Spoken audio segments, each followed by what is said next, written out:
hadn't noticed, there's been a few changes. What is that?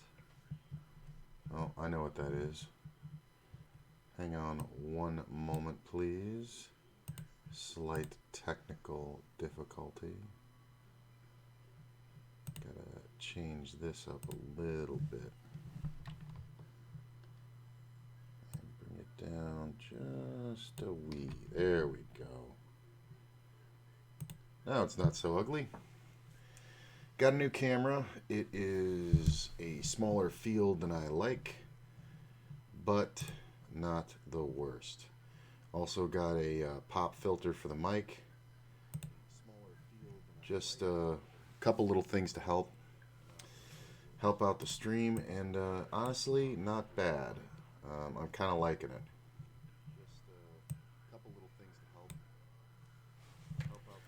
So my birthday gift to myself was a better camera. It actually looks pretty good, I think.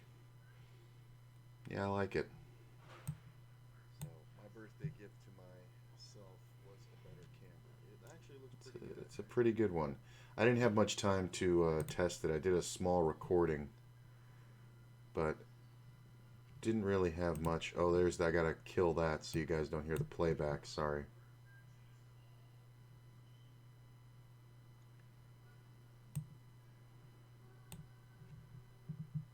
But damn, that camera looks good, huh? Why is that still like that? Shit. Hang on. I'm still getting a line up here.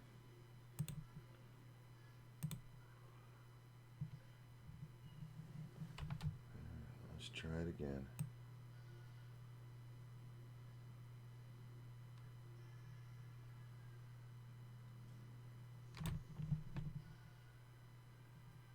How's that now? There we go. Jeez, now it's gone. I think. Hang on. Is it gone? Yeah, there it goes. Now it's gone. So like my field here is a little cramped, but I'll figure it out. This camera will do for now. I think the video is better. The only problem is I talk with my hands a lot, so now I have to kind of bring them by my face to do it. But whatever. But let's go ahead and let's take advantage of this new camera here. Whee!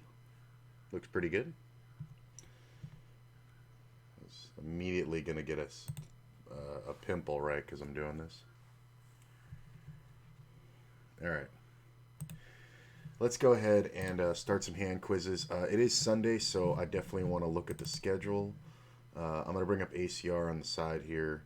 And today is a play day. I'm up early. I don't know why, but I woke up at like 8 a.m., which is definitely not my norm. You see the wake up with me is usually starting at around noon. So... Oh, god damn it. Why did I do that?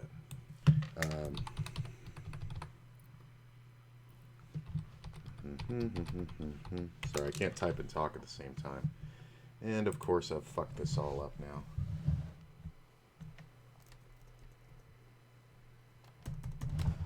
Hang on.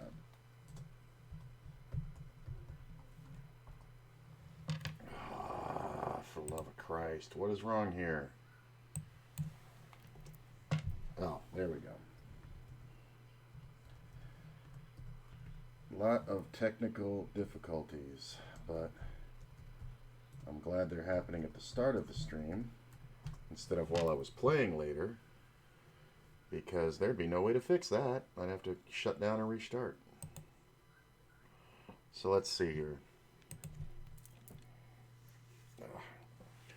Fucking lint everywhere. New t-shirt. So yeah, so we got the schedule over here. We'll bring that up in a minute. Let's do some hand quizzes, man. Just get my fucking brain into it.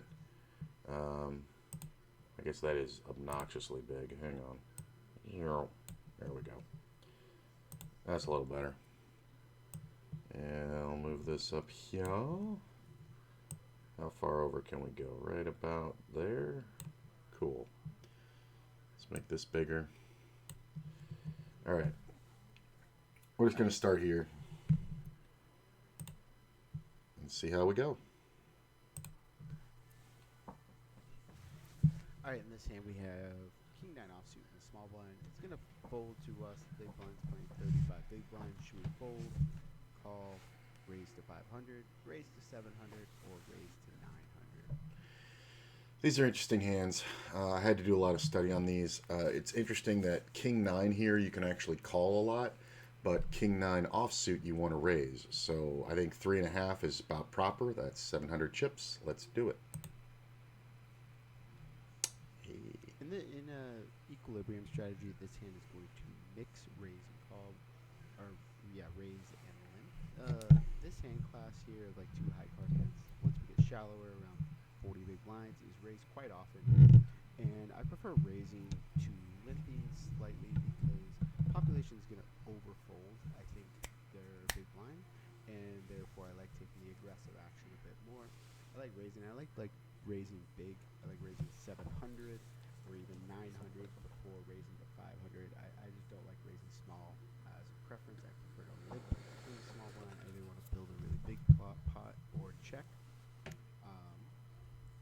I went for 700 here, and the opponent calls, and the flop comes 8-6 deuce rainbow. Should we check, bet 500, bet 1,000, or bet 1,500? I mean, we started with a plan. I think we just go ahead and bet usually about... I mean, I feel like that 500 is a little small. I hate 1,000. And I don't really love 1,500. So I guess it's 500. I think my bet is somewhere around 6. I know it seems like a small difference, but I guess 500 is right around a third pot. That's fine. It's just a little low. Maybe 550 I would feel really good about. Let's go with that. Ooh. How I want to approach these low disconnected boards in this situation, as well as in a lot of situations where you raise and get called by a very wide range, for example, button versus big blind, is I'm going to check a lot and I'm going to bet really big a lot. So I like checking or betting like 1,500 or 1,000 here. I really dislike betting 500 here. And the reason I want to bet really big is if we bet 1,500, this player still needs to call with around 50% of their range, which means they can't fold any two cards with a backdoor flush draw and two overcards. So hands like Jack 10 of clubs still have to call here. Even a hand like King Queen offsuit or King Jack offsuit still has to call on this flop. Like a hand like Ace 4 hearts still needs to call. So I think it's very, very easy for the big blind to just overfold to the big bet. Whereas if we bet small, it's really hard for him to make a mistake because a lot of the calls become kind of natural here. And so I really like checking or betting really big on this flop. And just to go a little bit further into that, we have this big section of hands like pocket nines through aces that the big blind doesn't have, and we also have a lot of 8x hands. These are all hands that are really, really strong now and are happy to get all the money in, but likely won't be that way on future streets. So when that's the case, you tend to want to bet big with your range. I do check, and our opponent checks behind, and we get the 8 of clubs on the So now this is another thing that I love about certain coaches is that good coaches will sit there and go, this is the best move. This is what you should do. I scored less points because I chose 500. This is part of my small blind leak that I tend to have, which is I don't separate the small blind from the rest of the positions on the table. And it really should be because it is the weakest position on the table.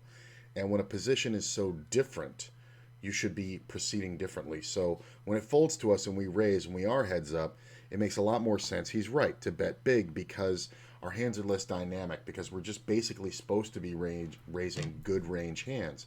The fact of the matter that we know the true range, and I'm going to go ahead and bring it up here. Jonathan Little coaching. And we're going to go to the tournament poker charts. We're going to see all the hands that we should be raising in the blind. What do we have? About, what is that? That's like 200. That's 200 out of 10,000 is like 50. So we have like 60-ish big blinds. 60 big blinds from the small blind action of raise first in. I mean, all the hands with orange on them are our raise percentage. Um, Actually, let's go a little smaller on the blinds. Let's go 40 because I think we're closer to 40 here. Yeah, so all these raises, so like King 9 offsuit, you can see is a raise about 41% of the time. And when you're going to raise, you want to be raising 3.5x. So now, considering all these hands are here on a board of 8-6 deuce, all the hands that we raise that like their hand but are vulnerable are obviously all the pairs, nines, tens, sevens, things like that, and also anything with an 8 or a 6 or a 7, 9. All these hands, with the 8s in them, they're pretty good now, but they're very vulnerable. Jack 8, 10 8, even 8-6, things like that. I mean, they just have a lot of leak to them. So you want to be betting bigger in those cases, and that makes sense to me. I'm glad I did that, and I'll be integrating this today.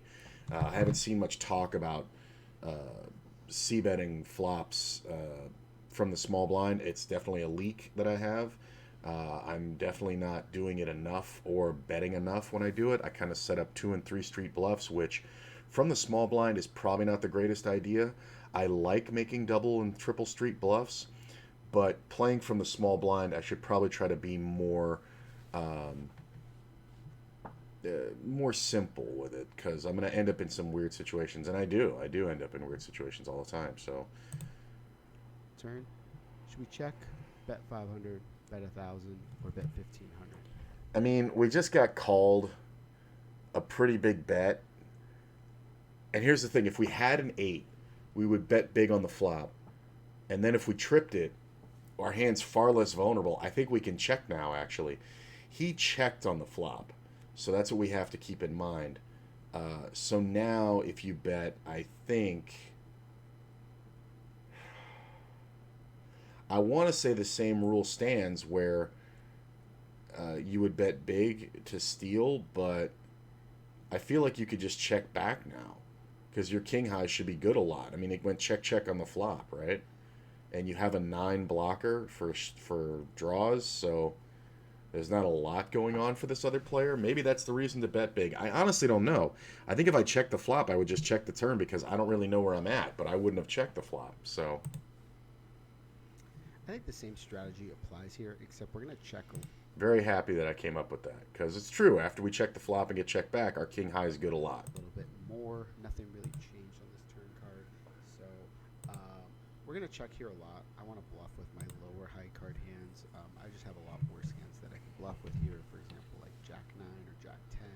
I'm going to have a hand like, King 5 offsuit potentially. Maybe like a King 4 suited I can bluff with. And again, I just want to bet big. I'm not really concerned about the 8 because the big blind's going to bet most of their 8x on the flop. So really, the big blind's range should be pretty capped here. And I think we can bet large. And I think the same principles are going to apply where I want to bet really big, bet 1,000 or 1,500, and really force the big blind to defend. They still have to defend 50% of their range or more versus those big bets. And it's very easy for them to be overfolding. So that's why I want to put a lot of pressure on their capped range here with big bets, either 1,000 or 1,500. Checking this hand makes some sense. We block a lot of the hands that we want to fold. It's a little too good to be bluffing with, and I'd rather just bluff with 2 lower cards like a Queen 9, for example, or a Queen 10 type of hand. I do. Sorry, check. my alarm went off. This third pot bet. Should we fold, call, raise to 1,250, or raise to 1,800? Wow. I mean, we shouldn't fold.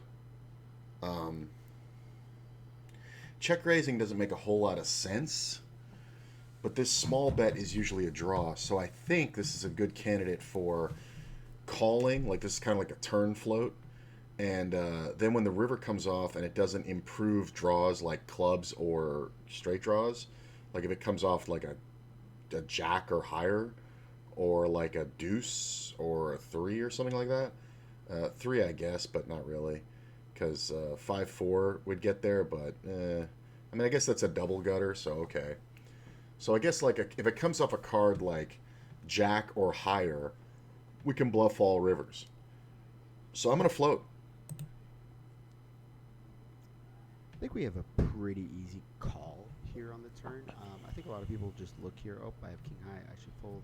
But when you look at this from a mathematical perspective, this player's betting 550 to win 2200.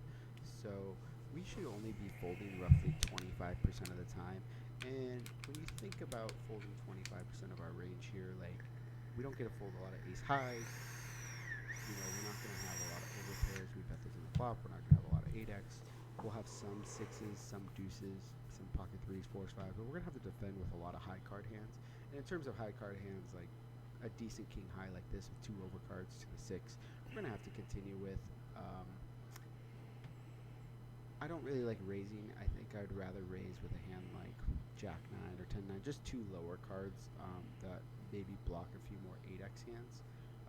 This player, if they check back an 8, it's more like an 8-5 or an 8-7 type of hand. So cards like that maybe are more to raise. But I think we just have a very, very easy call and see what develops here on the river.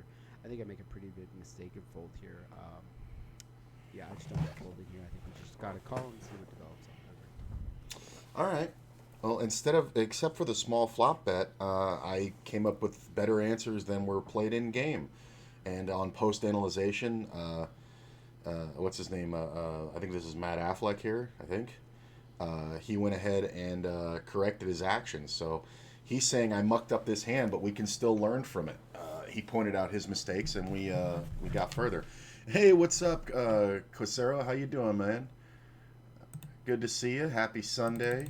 It's a play day. It's Sunday fun day. Quick question for you off the top. How's the new camera look? It's too zoomed in for me. Like, because I talk with my hands a lot, and when I'm talking with my hands, you're just going to see this. So I kind of have to learn how to bring my hands up higher. I also found a thing I can clamp my camera, because it's on top of my big monitor. I can clamp it to the top and then push it back. So it'll be zoomed out. So it's like I'm sitting further back so you can see more of me. Dinner and Twitch, all good. Love this. Nice, man. Appreciate it. Oh yeah, God, you're across the world there. So it is 10:30 in the morning for me here. I am early starting. I woke up at 8 a.m., which for me is only like 2.5 hours ago. But you're already having dinner. I love that about Twitch. But yeah, new camera, new mic filter. It should look better and sound better. 7:33 p.m. That's hilarious. I don't know why that messes with my head so much. I mean, I know it's the internet, but it's like, fuck. So we're going to do a couple more of these, and then I'm going to go through my Sunday schedule and then get ready to play, probably starting around 12:30 or 1. Sound is a real upgrade. Yeah, and it was the simplest thing ever, man. Like, I hadn't thought about it. I didn't even change any real settings that, like, really messed with it. What I did was, if you can see this, I got a $4 pop filter. This little piece of foam. This is just a little piece of, it's like a foam condom you just put on the top of my blue mic here. And it fucking changed the sound, like, amazingly. I got to talk a little bit louder now, but honestly, I just adjusted the gain. I think it sounds fucking great. But yeah. Your nails look 1,000 times better, right? Like, you could, this is the camera. This is the new camera. Like, now you can see how my nails look, right? It's crazy. Yeah, basic but huge impact. Yeah, the sound was really basic, but the camera is so much better. Like, you can see the, I mean, I gotta live with it. You can see the gray in my beard, you know? And I don't look all blocky like a fucking, 8-bit video game character. Yeah, and it's just a nice little simple birthday gift I got myself. $40 camera, right? It cost less than my original webcam because I did a little bit more looking for it. But yeah, I like it. I just don't like that it's this, because it is so much more high definition. I don't like that it's so close. Like, I'd like to be like this so I could talk with my hands and it's whatever. But if I'm this far back from the table, I can't reach my fucking desk. So I got to figure out how to move the camera back. But I think it looks a lot better. Yeah. No, it's the right upgrade and HDB. Yeah, it definitely looks a lot better. So very happy with it. It's my new toy, and I got it for a Sunday. So glad it came in yesterday. All right, let's jump to the next one here. Let's see what we got. I have no idea who's doing these quizzes in this order. I just went to like a bunch that I hadn't done. So Hello everyone, Evan Jarvis here for PokerCoaching.com. Today we are reviewing a hand from day 2 of the WPT Falls View event I played earlier this year. Let's set the stage. We have the table captain from Quebec. He's a French-Canadian player. He's opening tons and tons and tons of hands since he got to the table, just playing big stack poker as we are approaching the bubble. We are the next biggest stack at the table, sitting on a very comfortable 308,000. Table captain opens to 12,000 as he's been doing, and folds to us on the button. What should we do? Should we fold, call, 3-bet to 24,000, or 3-bet to 40,000? I love Grip's quizzes because he always gives you lots of information about specific players. If I had that impression of this as somebody who's playing too many hands, I'm going to use my positional advantage to try to take control of the hand, take it away from the captain. So it seems scary, but this is an easy raise to 40K. My raise would probably be smaller. It would be somewhere around 32, maybe 35K. But I don't like just min raising his open, even though it's later in the tournament. I think this is one where we have to take it away. Could you up the sound of the played sound with? Could you up the sound of the played sound with 2 clicks? Oh, so the problem is that's maxed out. I think the only way to get that louder. Let me see here. Hang on a sec here. Filters, properties. Let me look here. Yeah, I noticed that the playback sound is a little bit low. Let me see if I can add a quick filter here. There's the gain. All right, that ought to do it. We'll add gain to this, and we'll bring it up a few decibels here. And we're going to close that. I'm going to replay this, so we'll see how it comes out. Hang on. And tons of hands since he got to the table, just playing big stack poker as we are approaching the bubble. We are the next biggest stack at the table, sitting on a very comfortable 308,000. Table captain opens to 12,000 as he's been doing, and folds to us on the button. What should we do? Should we fold, call, 3-bet to 24,000, or 3-bet to 40,000? Not ideal, but I think that's a lot better from the sound. Yes, nice. Look at me, man. I know how to adjust the gain. The gain. They call it gain. Just say fucking volume. I want this sound to be this much more volume. Fucking with the gain. I don't know why they call it that, but whatever. But yeah, thank you, man. That's like a hand quiz for me on OBS. Like I just didn't realize I knew how to do that. That's awesome. Added a filter to the playback, made it louder. Okay, so like I'm very happy with myself. All right, so like I said, I want to raise here. I want to take control. I have the button. We have comparable stacks. Normally 9/8's a hand I'd rather just call here, but versus one opponent who's got that, that kind of overplay attitude going, yeah, I'm going to raise here all day. So I like 40K. My raise personally would be about 36, 40's fine. My default play is often to call here, play a pot in position with a hand that plays very well post-flop, and I think if we check most charts, we're going to see that this is going to be a flat most of the time. But that being said, when we're dealing with an opponent who is opening more pots than they probably should, it's very helpful to expand our 3-betting range, as we're going to get more folds pre-flop and folds post-flop as well. And 9/8 suited is a hand that fits very nicely into that 3-bet semi-bluffing range. So for this particular spot, I took a page from the book of Alex Fitzgerald for a large 3-bet here of 40,000 to give us the most fold equity pre-flop and to give us a lot of fold equity post-flop as well. But if you went with a call here, that's what most of the charts are going to say. That's a 10-pointer as well. Our opponent calls for an extra 28K, and we are off to the flop. Ace of diamonds, 10 of hearts, 3 of spades. Very favorable flop for our range. He checks to us. What should you do? Should you check, bet 30,000, or bet 60,000? Thing you have to remember, when you see these flops come down, this is a a barrier that I had in my head for a while, and this might seem very elementary, but it kind of screwed me up when I first started understanding range. When he opens, he's saying, I have a good hand.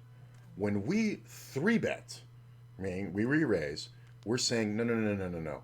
I have a better starting hand. So what are better starting hands that you're going to want to 3-bet with? Ace, king, aces, kings, queens, jacks, ace, queen suited, even ace, jack suited on the button.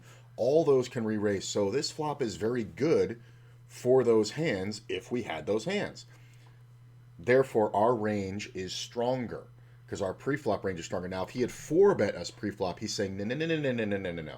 I have the best hand. And then if we just call this flop favors his range.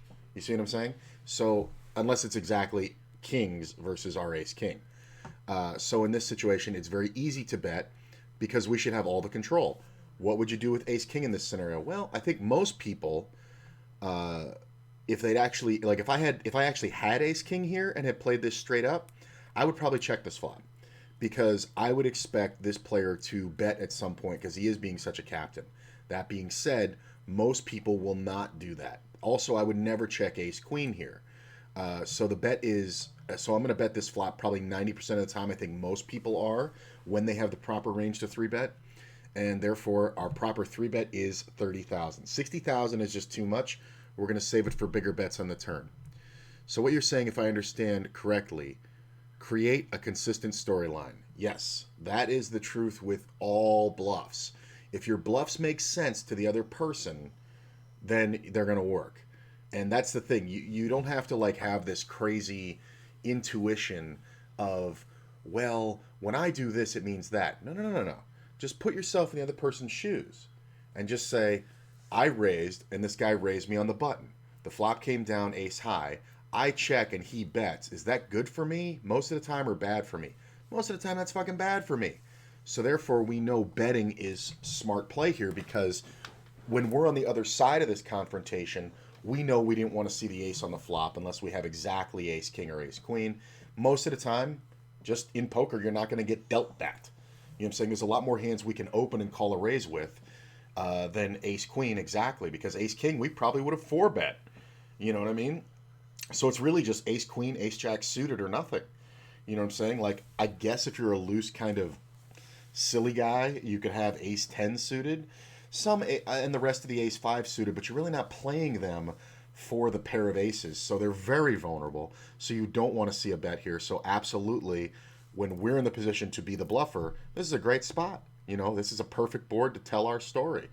So 30,000. Yeah, 30,000 is my play. In this spot, we prefer to bet with our particular hand. We're going to be betting with majority of hands in our range, but we do not need to go with a big sizing here. If our opponent has missed or called with a small pair, they're going to be folding. Even with a large pocket pair, they may fold here because we have so much ace X in our 3-betting. Yeah, how happy are you here with, jacks plus up to kings? You're not very, right? It's like kings, I'll stick around, but I'm kind of getting told that your kings are beat. So it's going to take a very player-specific read to feel good about calling with kings here. Jacks are probably just going in the muck real fucking quick. Range.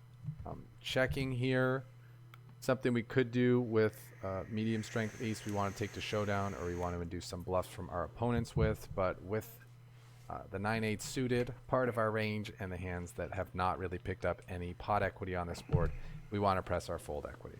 The way to do that is betting, but we do not need to bet very much to get the job done. So we just fire a c-bet of 30,000, which is what we would do with our strong aces as well.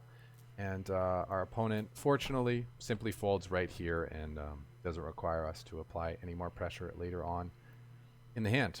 It's a nice swing pot for us because this opponent was opening a lot of pots on the bubble.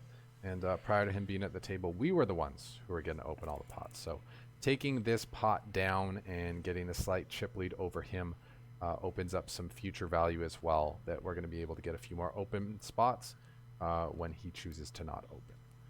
See, that's the other thing, anyway, too. This has been Evan Jarvis for PokerCoaching.com. Hope you enjoyed this quiz.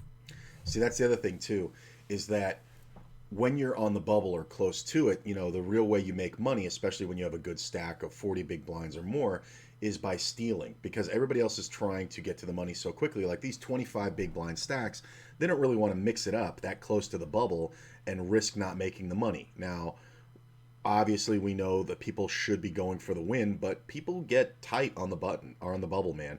And that's something that I've always been very good at exploiting, even when I wasn't as aggressive as I should be generally in poker. When I got to a bubble with a semi decent stack of, I'd say, 30 plus blinds, I just started stealing every time. And I'm reminded of a story that was told in Super System 2, I believe by Jennifer Harmon. She was doing a limit hold'em section. Wait a minute, it wasn't Jennifer Harmon. Who did the no limit hold'em section? It wasn't Todd Brunson. He did the stud high low. Somebody did the no limit hold'em section, a fucking legend. And it was a newer guy. You know what? I think I know who it was, and this is going to blow your mind. It's fucking Negreanu. I got to look it up later. I don't even have the book anymore. It burned up in a fire.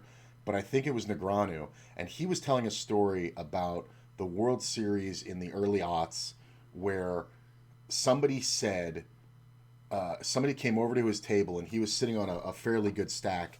And somebody came over to his table, and he says, "Hey, how's it going?" And the guy says, "Pretty good, pretty good."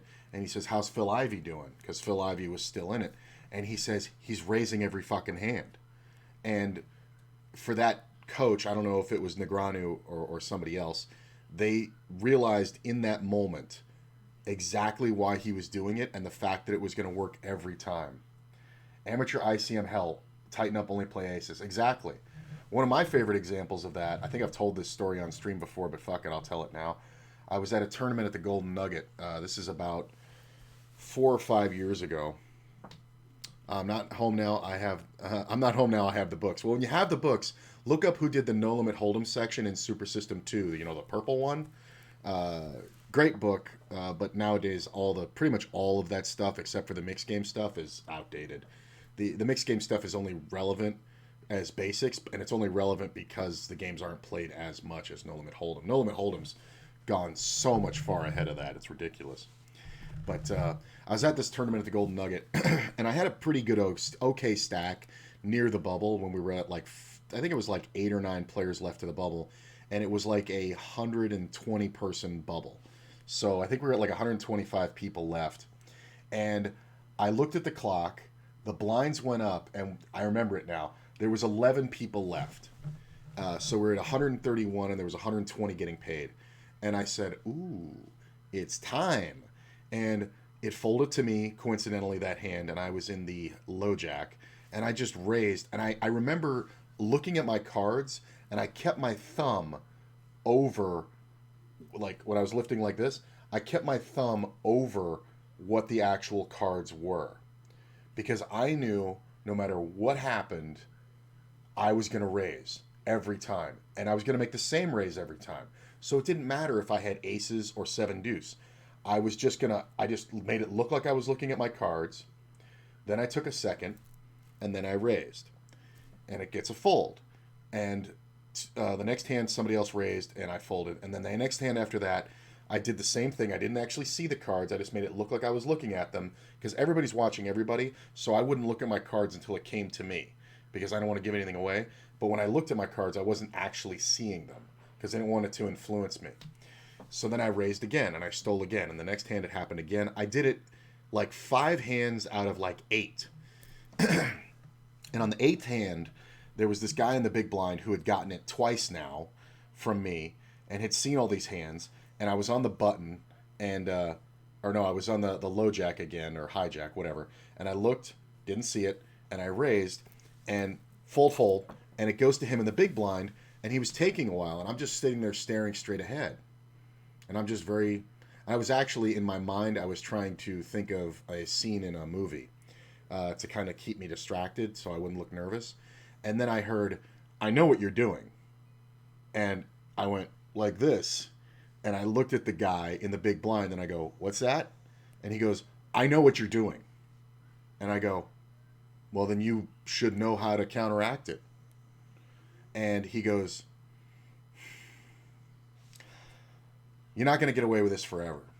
And he shows me ace queen suited in the big blind facing a single raise from the hijack. And he mucks it. And I go, if you know what I'm doing, you should be able to beat it. And I showed him an ace. When I look back, I actually had ace 4, which was an interesting coincidence. And I showed him the ace, and I threw it away, and he goes, all right, almost got caught there. What a fucking idiot. I couldn't believe how stupid he was. And him doing that empowered me to raise every fucking hand. From that moment on, in that tournament, I got to my aggressive level that I am now. And I decided, I don't even care if people fucking raise. I'm going to fucking re-raise unless I really feel like when somebody would raise or open the pot, I would look and actually look at the cards. And if I had one decent card, I would 3-bet.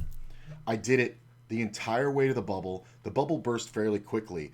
But in that time, I went in the same blind level. I went from 35 blinds to about 80 from what I was doing. It was fucking bananas. And I couldn't believe how... Like, this guy knew. He knew what I was doing. But he couldn't even counteract it in any way. He just hadn't thought that much ahead. This is how you counteract that. When somebody else is at the table doing all this shit, you're going to need to put a stop to that. And when you have the button, it's the best time to do it. So if you get something decent, just 3-bet. You'll set up shit like this. And this is going to make this dude think twice about it next time. Actually, I do remember the scene I was thinking of. I was thinking of the scene in... the Paul Newman movie. What was it? The Hustler. One of my favorite movies of all time. And it was the scene where he's playing Robert Finley and they're playing billiards. And there's a trick where Finley says, I hear you play pocket billiards. You should come by my house and play a little game. And they go to his house, they have this party, and then they pull back the sheet. And, Burt Gordon, his backer is there. And they pull back the sheet, and it's not a pool table, it's a billiard table. There's no pockets. And Eddie doesn't play billiards. And he looks at him and he goes, what the fuck is this? And he goes, I don't play pool. I play billiards. And he's, Southern gentleman. And I was trying to remember the name of the Southern gentleman. It's Finley. James Finley, I think. I was just focusing and trying to remember that name because I couldn't think of it. And I got that technique from Blow, the movie Blow, where they're drug smuggling. What's his name? Johnny Depp's character walking drugs through the airport for the first time in a suitcase. He said that the key to staying cool was keeping your mind distracted. So what he would do in the movie, he would think of a pleasurable experience, like having sex with somebody or a fun party or whatever, and try to remember every detail. So while you're doing that, you're not focused on the fact that you're going to jail for a very long time if somebody finds the 8 pounds of cocaine in your luggage. And so I love that. I went to that, and I still do that to this day, playing live. I'll pick a movie before I leave the house and try to remember all the details of it. It's usually not a Star Wars movie because I have those memorized. Amazing. Would you still get away with that live? How about online? Yeah, you still get away with it live. For sure, live it's a lot easier. Online, there's a little more nuance to it. You don't really know if the player on the other end... I'm using that with negotiations as well. Yeah. I've heard of guys, headhunters, the guys who find jobs for people. When they're negotiating the salary for people, they do a version of that too. This one guy talks about his green, red, blue, where he tries to find something in the room for every second that passes in silence. He tries to find something that is all red, green, and blue at the same time, just looking around the room. And if the room's just all gray, then he tries to think of the person's favorite animal, and if it was red, green, or blue, what would it look like? And it's just this nonsense that you get your brain doing, so that you don't sit there huffing and puffing and sweating when you're looking at a guy asking for 10% above the market value for your client. So it's very interesting stuff. But yeah, so you want to shut this down. It does work very well live, depending on how the level you play at, but you can see this is a $2,500 buy-in or $1,100 buy-in live tournament. It still works very well. People know this shit, but here's the thing. I'm going to put it in very easy terms. I did some boxing and some martial arts as a kid, and I remember getting into sparring. Book tip: never split the difference. Chris Voss. Okay, I'll have to look that one up. I'll copy this later when I go back and look. Actually, I'll screenshot it now. I'll do that. Never split the difference. I will look that one up. Got it. There's a thing I learned in I think I was taking Shotokan at the time, because I'd already done boxing, and it was like my first week, and the instructor, everybody called him fucking sensei, but jerked me off. He was talking about, he wanted to spar, so he knew that I had experience. So when we went into sparring, he put me up against this guy who was really experienced, and the guy said, "How do you want to spar?" And I was like, "Let's just however you would do it normally, man. I don't know where we're at."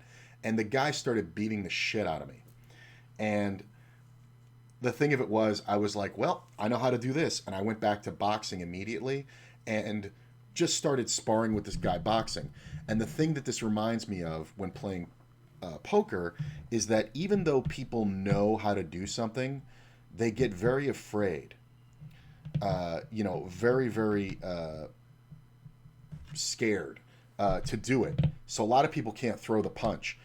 This guy started working me over in the martial art I was in, and he wasn't going to stop. And it was like a 3-minute sparring round. It was brutal, and the only rules were no grappling. So I just went ahead and just went right to boxing and started, brushing my hair and popping back and throwing right hand leads, which was hilarious. And I did well. I actually would say that it was kind of a draw. I realized at 8 seconds in, oh fuck, I don't know how to beat this guy. I better just do what I know how to do, but you have to be able to pull the trigger and do it. So even if you know what somebody else is doing, they still have to have the fucking balls to stand up in your face. And a lot of people don't have that. The thing, people in poker, man, like I've never had this, maybe I'm a little bit of a sociopath. I've never had that thing where it's like, I'm scared to do this. No, once I believe in the move, I don't care. Like, it doesn't affect me at all. I have no problem looking like an idiot or failing. I have zero problem with that because, if I get it wrong, especially live, people like go, "What the fuck was that?" And I go, just fucking around. And you just show the dumb cards and, you're just like, whatever, It's really funny to do. And it pays for your advertising budget. And you just got to remember, as long as you're still in the tournament, if you're playing a tournament online, people will take an overemphasis on that one hand. Like the amount of times that I've run a standard 3-bet bluff and it didn't work and it cost me half my chips and remained on that table and then later did the same betting pattern with the nuts and got paid off by fourth pair and just like accelerated my rise through the tournament. Like people take this one hand example and they like exemplify it. Doug Polk talks about this a lot, where he goes, when people talk about hands, they say things like, okay, so this guy raises, and on this other hand, he had 10-3 when he raised, and then he bet the flop, and then he bet the turn. And he says he always stops the person and goes, the fuck does a 10-3 have to do with anything? That's one hand you saw this guy play. You're going to extrapolate your entire opinion of him based on one hand? That's stupid. Just tell me what he did in his position, what the board was, and how you responded, and I'll tell you what you got right or wrong. Don't give me this fucking bullshit, very specific scenario where he did something goofy that you might not have understood why he did it. But people tend to do that. So it's your advertising budget, as Jennifer Harmon said, actually, in Super System 2. She always liked to bluff in weird spots. If there was a weird spot, she would bluff early in the evening playing for cash because she said that it was part of her advertising budget and that it would make an impression on even the best players in the world that she was capable of doing something really silly and low percentage. But she said the thing that they don't realize is she never did it for very much money. She did it just to kind of get her feet wet, and she was a woman, so she kind of had to bolster herself to play against these guys. And then they would just go, "Oh, little lady," and they would give her that bullshit. And then she would just sit there for the next 12 fucking hours and just trounce these people because they would never give her credit, or they would think if she bluffed bigger, she was actually had the nuts. So like, it was just it's insane psychological warfare that she exhibited on the world and still does. Jennifer Harmon's she's a fucking killer, man. People do not give her enough credit. Fucking killer. People don't give women enough credit in poker. Kathy Liebert, fuck you. Like, one of the best tournament players to ever live. Kathy Liebert. And fuck saying woman poker players. Fucking poker player. Period. That one hand thing is actually fueled by TV commentators, right? The people that emulate that. Yeah. Yeah, it's like people latch on to shit, you know what I'm saying? And it's like the benchmark. Like, it's okay to say, man, I saw this dude make an insane hero call. But if it was an insane hero call, then the guy really went for it and studied it, that's fine. But there's an interesting thing to remember. There's a great quote. I think it was Chip Reese. When they asked about Stu Unger, because the general consensus is that Stu Unger's the greatest natural poker talent that ever lived. I would agree with that. Tom Dwan's close, but I think it's Stu Unger, and some poker journalist asked Chip Reese, who happened to be at an event, which was rare. He was usually a cash game player. They said, "What's something about Stu Unger that you never hear people say?" And he said, "He never made a big fold." Like, he just was not the guy to get bluffed. And now we know that being sticky is an important part of poker, but he was just a big gambler, so it was a flaw in him in that time. Now, if you said to me, who's the most sticky guy in high stakes poker, it's probably Doug Polk. Like, people know not to bluff Doug because he just calls so much. And it is a leak in his game, but it's offset by so many things, and the fact that he plays at a level where people do bluff a lot. Being sticky is actually much more profitable, and if you look at a lot of solvers and stuff, you'll see that it's more proper. But even geniuses have these crazy leaks that people don't interpret. Like, the quote was something like, what's something Stu Unger does that people don't know? He never made a big fold, and what was it? He never made a big fold, and he never made a big, and he always made a big call. So, like, he wanted to see the showdown. Like, if you were going to beat him, you had to beat him by the cards. And that's the thing. When a guy has that mentality where you cannot beat me unless you get the very specific combination of cards that beats me in this scenario, it's going to be very hard to beat that guy. I always say if you rely on the deck to win you hands, you're gambling. You should have way more control than the deck will allow. All right. About 11 o'clock. We can do more of these. Let's do another one.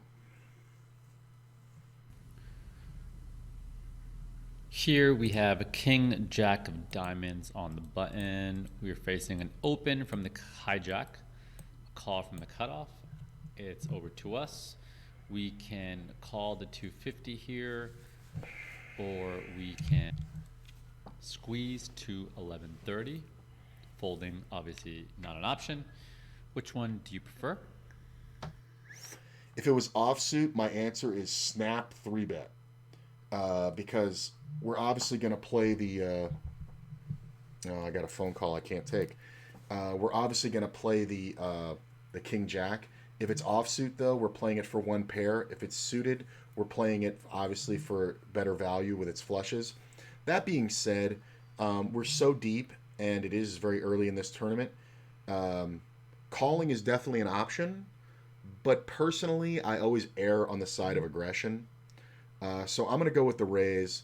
Let me figure my raise personally. So my call would make it 750. There'd be 800, 900 from the blinds. So we add 1 to that. That's 250, 1 unit.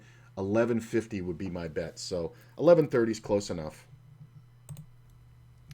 I'm mostly calling Ooh. here.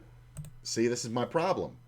I like being aggressive is great, and you always want to be aggressive, but I do tend to err on the side of aggression.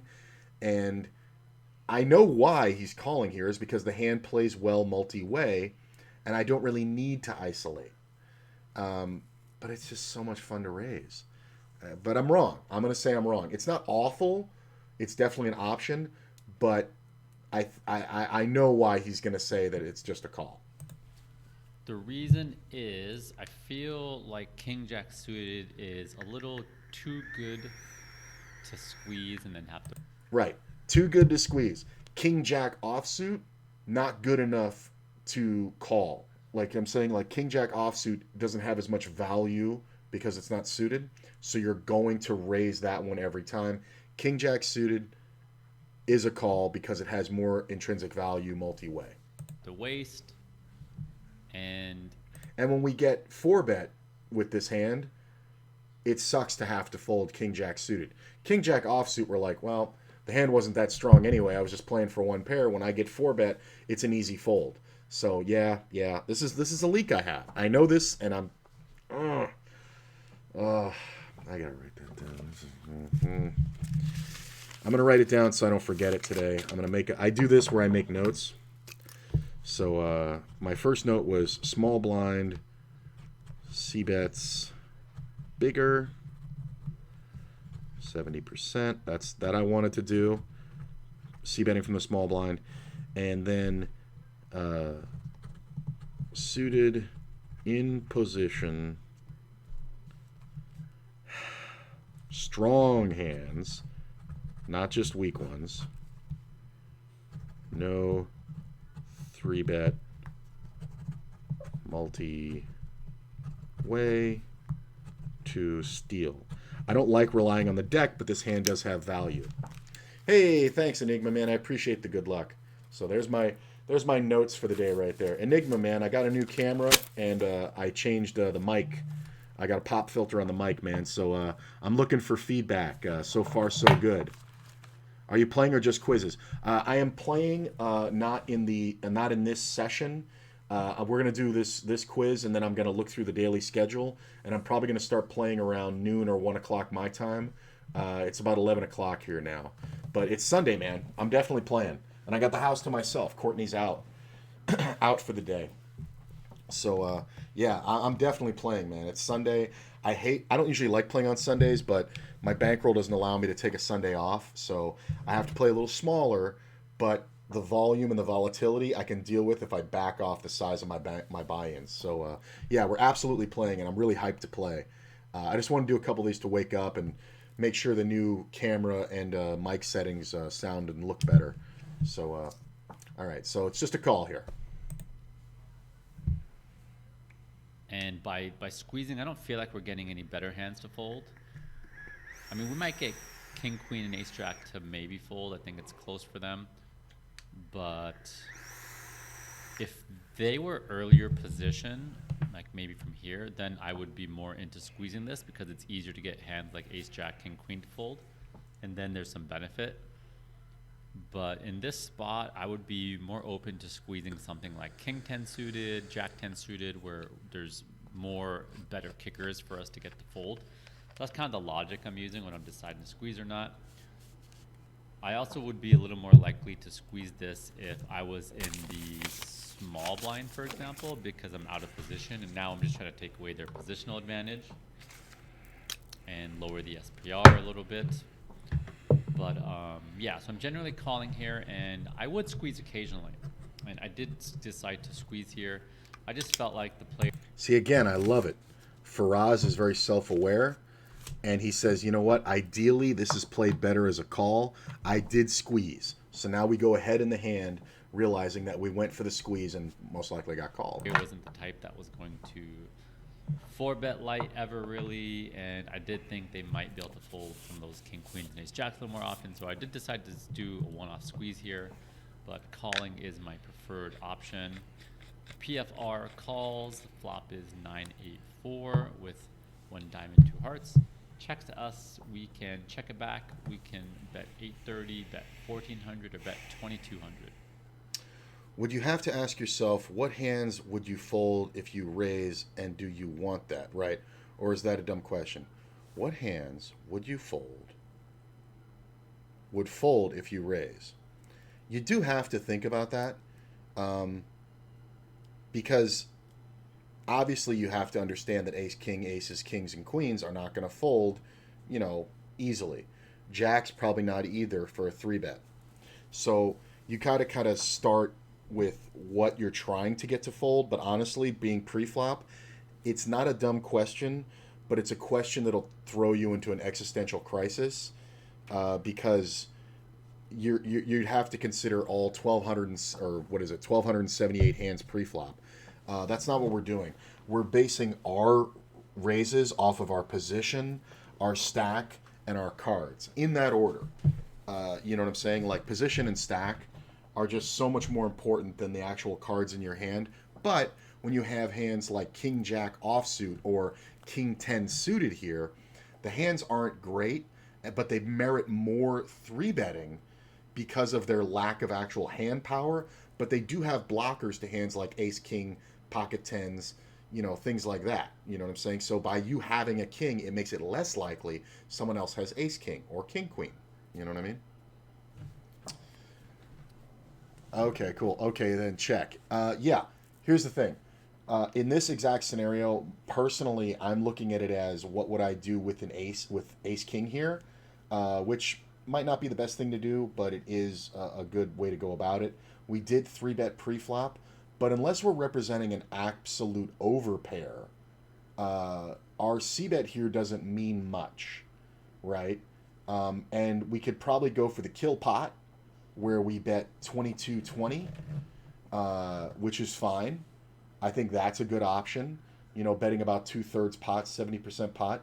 I think that's fine because then it looks like, all right, we have pocket jacks. We don't want any more hearts to come off. If we have the 2 black jacks in our hand, you know, we don't want any more hearts to come off. We don't want any overcards to come off. So we're going to charge all those hands big. I'm kind of talking myself into it. I think I like it now. We want to charge those hands big to continue. And those hands can't continue unless we bet big. Or if we bet big. But with Ace King here, I would probably just check. Because my ace would stand up enough on its own. But the problem here is that doesn't represent Ace King. It kind of assumes Ace King.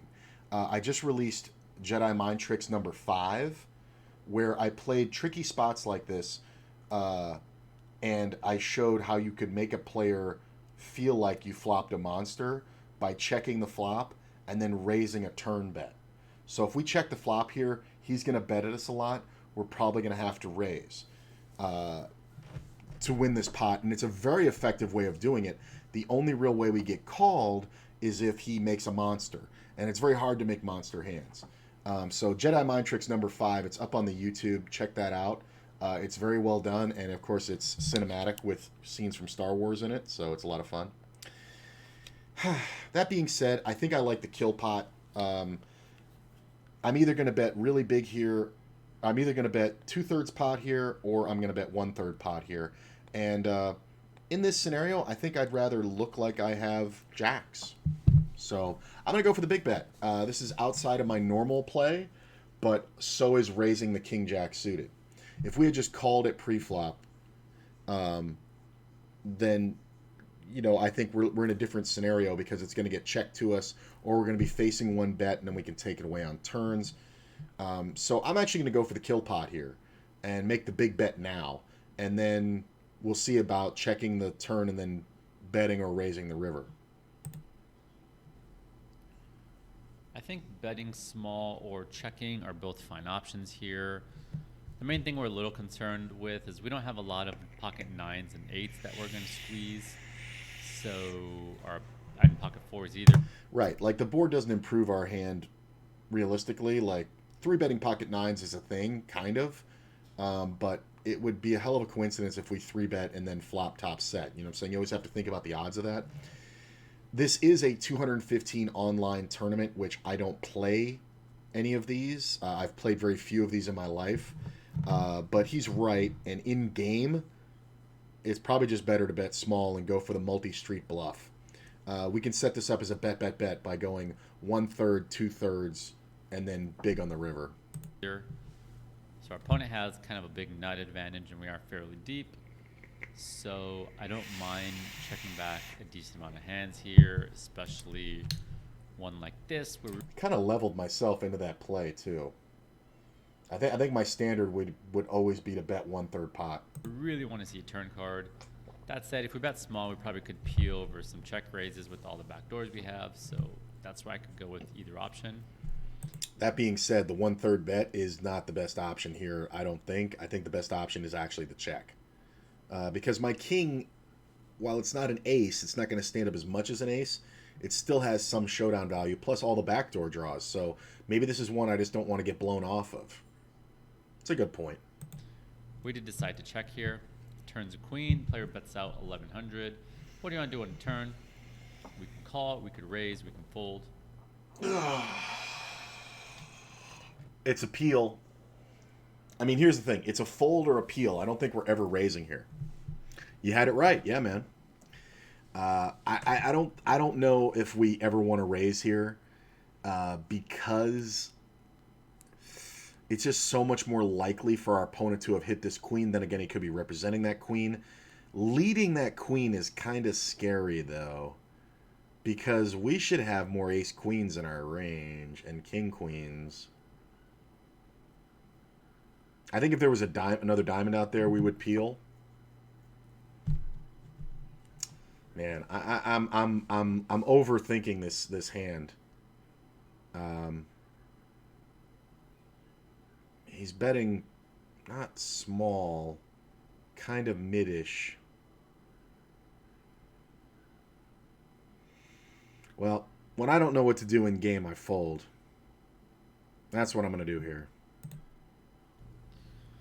I think calling God damn it, Faraz. Like, I know it's a peel, but because of the way he thinks, I'm, like, overthinking it. Like, this motherfucker. is definitely going to be the standard option here.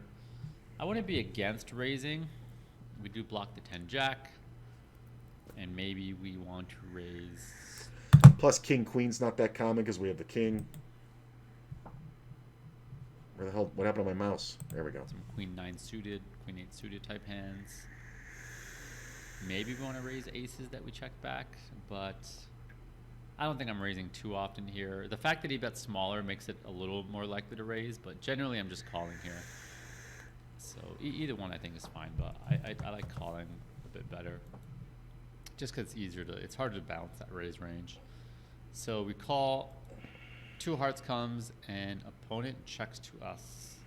What do you want to do here on the river? Do you want to check it back and give up? Do you want to bet 2,000, bet 4,000, or bet all in? Well, I'm not giving up. My bet, and I think it works with a high percentage at the levels that I'm playing right now, you know, with an average buy-in or with a buy-in somewhere between, you know, $2 up to $22 or $33. I know that a 4,000 pot bet or a 4,000 chip bet here will work just as well as an all-in. That being said, in a situation versus a very good player, I would jam all in here for a 1.5x pot because they know how much more they have to be right than any other. My bet would probably actually be a little bit bigger than 4,000. Probably like 42. You're getting 3-1 right now. How would you take that into account on the odds? I mean, it's not so much we're calling for the odds. We're calling to see what the opponent does on the river. They could be just betting that queen as a high card and trying to bluff us off because we showed no interest on the flop. That queen should be better for his range than our range because we 3-bet. But then again, when we 3-bet on the button, we have a lot of king queens, we have a lot of ace queens, things like that. So he's taking a shot saying, if you don't have a queen, I'll take it down. So I don't think our opponent has much here. Sometimes he can have a flush, but I think that looks to do something on the flop, like maybe lead to try to take it away. Yeah, do not rely on the deck. Exactly. You never want to rely on the deck. Like, your odds are important, and yes, I'm not saying that there's no times that you're sitting there and going, okay, I'm getting 3-1 on a flush draw, and that's what I need to call here, so I do that. I'm not saying you don't do that. I'm just saying it's not your first choice. Your first choice should be, what happens if I miss my draw on the river? You know what I mean? So when the queen comes and we peel, what happens when I miss my draw on the river? Do we give up? No. We can also, here's a very interesting wrinkle. If you had 3-bet with a suited ace of hearts, ace king or ace queen, let's say, or even ace jack on the button, you can do that, and you flop this flop with 2 hearts and 2 overcards, it's not a great idea to bet it. You know what I mean? Because if you bet and get check raised, you're going to have to give up a really powerful draw. So good players are aware now that that's not a great spot to bet with pure equity. Now, if you had a hand like 6-7 of hearts, that's a different story, because now you have a very powerful draw, but it has no showdown value. You know what I'm saying? Your 7 high is not going to win ever. So if you bet that flop, cheer 5 for their lesson. Don't have more. Appreciate that, my man. So if you had 6-7, right, and you bet this flop and got check raised, well, you can very comfortably jam all the money in if you believe all your outs are pure. You know what I'm saying? Because a lot of people are going to check raise a pair of 10s or jacks, you know what I'm saying, or even ace-9, something like that. But obviously queens, are going to be in there too. Hey, there it is. Thanks for the cheer, my man. Appreciate it. Always appreciate it. It's weird how that delay goes on with the cheers. I don't know why, but there it is. Anyway, so when you get check raised, if you bet with 6-7 of hearts here, right after 3-betting it on the button, which you can do, and the player check raised you, 3x, you can then comfortably shove the rest of your chips in, saying, okay, I got 9 hearts and 6 straight cards, and plus running 2 pairs or trips. You know what I'm saying? You've got at least, 9 hearts and 6 straight cards. That's 15 cards. So you've got at least like 58 to 60% equity, getting your money in at a much better price. Ace Jack, on the other hand, has showdown value. So if it just goes check, check, check, check, check all the way down and you never improve, Ace Jack is going to win a lot. You know what I'm saying? Your ace high is going to be good. So why blow yourself off the winner? So on the river here, I'm going for the bet like I had the suited ace, and I'm not going to get complicated with the value bet bluff of $2,000. I think it's too small. I think we want to get greedy and go for it. I'm almost ready to jam all in, but you know what? I think in a world where I'm trying to get called on a big bet, I don't want it to be over the pot. So I'm trying to make the story as simple as possible for the other person to see. And the story I want them to see here is I have the nuts. I have the flush. I think we got a bet here. We Got one. just don't have any showdown value. We do block some hands like 10 Jack, Jack, Queen, which are the obvious call hands. Could have bet something like Ace 9. Could have bet something like Ace 10, Ace Jack. We definitely want to get those hands to fold. And we do block some stuff like. We don't want to give bad hands a chance to beat us. Like somebody with 9-10 here, or even Jack 8 or something like that. Like this hand could play out exactly this way. It's kind of hard to call with Jack 8 for a 4K bet on this river, 70% pot, or 2/3 pot. Yeah, it's like 80%. It's kind of hard to call with third pair, right? Because like 10 Jack is out there, obviously hearts are out there. Flushes are the easiest thing in the world for players to think you have when it hits, and it makes sense. We wouldn't want to get blown off the good draw. We would still draw on the turn when he bets, and then now we would go for value on the river. It's a perfectly logical story. Like King Queen, it's gonna call. So I'm gonna bet, and I don't feel like 2,000 is gonna be enough to get him off certain hands. Well, I think 2,000 is okay. I'm not against 2,000. I'd say that's an okay option, but I like 4,000 a bit better. I think we just get more folds. We could definitely rep a flush here. We could have certainly checked back a hand like Ace King of Hearts or Ace Queen of Hearts. The secondary benefit for not going all in is that would you do that with a flush? Yes, against a very bad player, you would do that, but remember, you would get snap called by that very bad player. You know what I'm saying? Because the reason why you would do it against a very bad player, and I did this with a straight the other day versus pocket queens, when I made the straight, and it was the most obvious draw in the world, but the instant the straight hit on the river, and there was 4 to the straight, it was like 10, 9, 8, and then the river was a 7, and I had a jack, and the other player had queens, and so I have, the one-liner nuts. The actual nuts is queen jack, but I just check call, and then when the river came out, I was out of position. I just jammed all in with my straight, and the player snap called me, and my jam was for like 1.7x pot. So he just snap called it because he's like, that's bullshit. He's trying to bluff me. He thinks a bigger bet means a better bluff, and he just snap called me with the queens, and I ended up taking the chip lead in the tournament, and this player was eliminated because he didn't understand that when that happens, I know what you're doing. I know you have an overpair.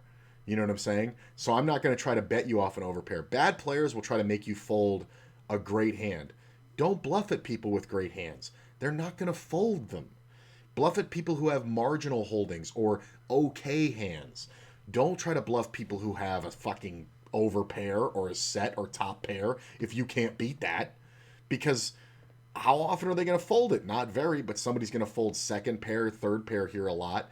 You're not going to get too many straights to fold, but you have to ask yourself, how likely is it that this guy has 10 jack when he doesn't bet the flop, he bets the turn, and then doesn't bet the river? How often does this guy have 10 jack? Not very. You know what I'm saying? So I think you just have to bet here to make sure you don't lose to a shitty hand that would have folded. Something like that. So we go for the $4,000 bet here and get the fold. To be fair to me, I think I would have gotten this one right if I wasn't leveling myself, because Faraz is very well thought out, and I do jive with a lot of his coaching a lot, but sometimes I get it wrong like this because I over level. So I think in game I would have gotten this right. It might be me not being naive English speaker, but using I feel or other words displaying emotion. But it's so multi-layered. By the way, compliments on the format. This is going to be big over time, calling it now. Thanks, man. Yeah, I like doing these hand quizzes.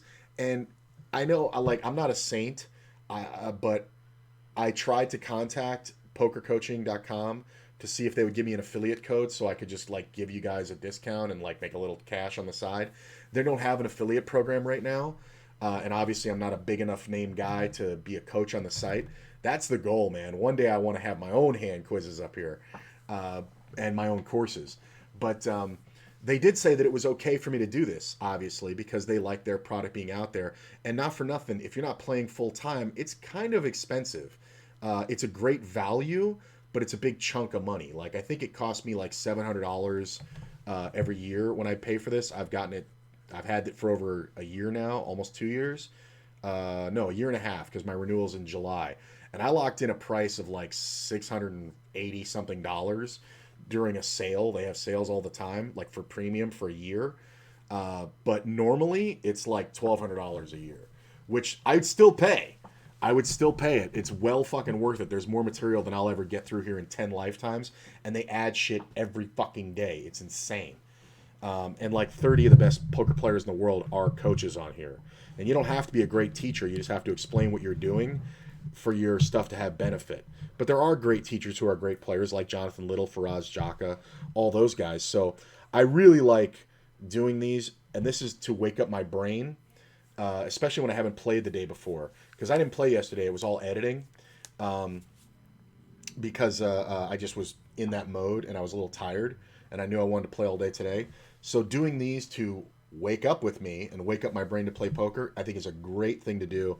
It really gets you into it, and it was my ritual before I even started streaming. It was all right, let's get in poker brain and just play some quizzes, man. And it's a lot of fun. Okay, I'm going to go ahead and I guess I'm going to host somebody because I don't want to just dump you guys. Everybody's playing today. Oh, you know what? Gripst is on. So the guy who just did a quiz two quizzes ago, he's on. Hey, what's up, Punisher? You're coming in right at the end, my man. I started really early today, so we've been on for an hour and 15 minutes. I'm playing at probably noon or 12:30. You know what? Let's take a look at the schedule right now. I'm gonna look at the schedule right now. So let's see. I like the way that they changed the thing here. You see everything that's in late reg. All right, this is one of those mega tournaments. It's got the shitty format I don't like. 35,000 chips. Fuck that thing. Let's see here. The 50K, same format. I'm not going to play for about another hour. This I'm probably going to play. 1650, 25K, 15-minute blinds, 12 levels late reg. So what is that? A lot. It's 3 hours late reg. It's not bad. But with 25K starting chips, yeah, that's pretty good. It's a little aggressive on the structure, but I think we can get to 50K and or we got to get to 100K in 3 hours. That's not so bad. So I'll probably play this 30K. Maybe I'll join you in one of those. Nice, man. This I'm iffy on this because it is Sunday. I like to keep my buy-ins lower, but this is a good tournament. Great payout structure. But I'm gonna have to see how I feel at the time. I don't think I'm gonna be playing in a half an hour, so it's probably gonna be late reg, which isn't great for this because you start out with 25,000 chips. You don't even start with 100 blinds. At 6 levels in, you're at 25 blinds, and then it kind of jumps really quickly. When late reg ends at 12 big blinds, you're at 2,500, but then 3 levels later, you're at 5,000. I'll see. There are satellites, yeah. And I could just spin my way in, right? Do that. Good satellites for $1. Interesting. That could be on the roster. I'll keep an eye on that one. But it's not my fixture. What's my fixture? Here's a 4K $11. This is the sweetheart format that I like. Yeah, 20,000 chips, 8-minute blinds. These are perfect. That starts in an hour and a half. That starts at 1 o'clock. All right, let's make that my tent pole. So this one I'm going to register right on time, right at the start at 1 p.m. So then before that, I have a progressive knockout that starts about a half an hour before that for $6. And if we're a half an hour in, we're at level 3, or we're coming in at level 4 for 800. You get 100,000 chips. That's that's a shitload of blinds. Yeah, so we're gonna play that one for sure. Progressive knockout, a lot of fun. 1,200. I don't know if this. Yeah, this is the bad format. Here's the 30K, and we'd be entering this one an hour late, so we'd be coming in at 800 here. So we'd have only 30 blinds. If I enter that late, I can't play this one. Because I'm not going to play 33 blinds for 1650 buy-in on a Sunday. Maybe I take one shot at it. Maybe. So that's in the maybe pile. But I want to see, is there anything else I want to get into? This one's too stupid. Let's see. The format on this one, 11 levels. Yeah, we're going to be too far gone on this one. I watched Lex Veldhaus playing the Progressive Knockout. I'd love your take on the strategy. Progressive Knockout is very interesting because you essentially add more chips to the pot to account for the bounties. One of my favorite moves, though, when playing knockout tournaments or bounty tournaments, is to not go for the bounties and build chip stacks early. Because people think that when you play for their bounty, you have a good hand. You can take 90% of a person's chips and they'll think you're bluffing. I've literally had the nuts. I mean, a royal flush on a board versus a guy with a set. And it was in a bounty tournament. And I bet everything except for his last 10 chips. I think he had like 20,000 chips left. And I made it like 1990 or 19,900 or something like that. And he snap called it. And he had 100 chips left. And he just gave me all his fucking chips right from the start. With like 4th set. It was like the most horrible call you ever saw. But I'm convinced if I had just put them all in, he wouldn't have called. And I know that because he didn't just go all in the next hand. He actually waited for a spot. All right, so this is our tent pole. So before it, not a lot of great stuff to enter. Kind of weird Sunday formats. But of course, you want to go for the bounties, but make sure that they're worth something. Like when you get, into the mid stages of the tournament, then you start going for the bounties more. You start going for the throat. But I think early on, you could just build chips by not going for the bounties because it looks weaker. So then at 1:30, we have the 4K 440. Absolutely, I'll play this. This one starts later. PKO 6 Max, I don't like. Big 10 at 2 p.m. This might be... Yeah, that's my favorite format. Okay, cool. So I got 4 of them right now that I like. I'm going to enter this one right on time at 4 o'clock, or at 1 o'clock. So that's about an hour and a half my time. This 4K. At that same time, I'm going to enter this one. I'm going to be a half an hour late here, but that's fine. And then about... what is this one? This one is about an hour after the start of the first. And this one is about... an hour and or is about a half hour from the start of the first. So I'll have this one and this one, half an hour later this one, and then a half an hour after that, this one. Okay, that's not bad. So in the first hour, we'll have 4 tournaments up. And I like it. And when I'm playing a bigger buy-in like this Big Ten on a Sunday, because I want to keep my buy-in super low on a Sunday, but maybe I'm starting a bit too early for that. Because I think, yeah, see then right here at 2:30, a half an hour after my Big Ten entry, there's these 3 that I can enter all day long. My usual 1K, 1,500, 2,500. So, nice. All right, so that's what we're going to do. So the 1 p.m. 4K, that's what we're looking for. Cool. That's my tent pole. Everything's going to be built around that. I'm actually going to write it down. 4K, $11 at 1 p.m. And everything's going to be based around that start time. A fellow Dutchie, right? Kesar? Yeah. I'll be in chat at 3 p.m. your time, I think, preparing for work now, coming when you stop. Okay, cool. Nice. Yeah, I'll be starting in about an hour and a half. I'll be streaming play, and then, so you'll be here about 2 hours after that. Cool. So I'll see you back in like 3.5 hours. All right, I think that looks good. I'm going to pass you guys along to Gripst. Have a great day. I will see you back here at 1 p.m. Pacific Standard Time. That is Vegas time. I'll be starting my day of play, and we're gonna crush. I'll see you guys later, man. Have a good day.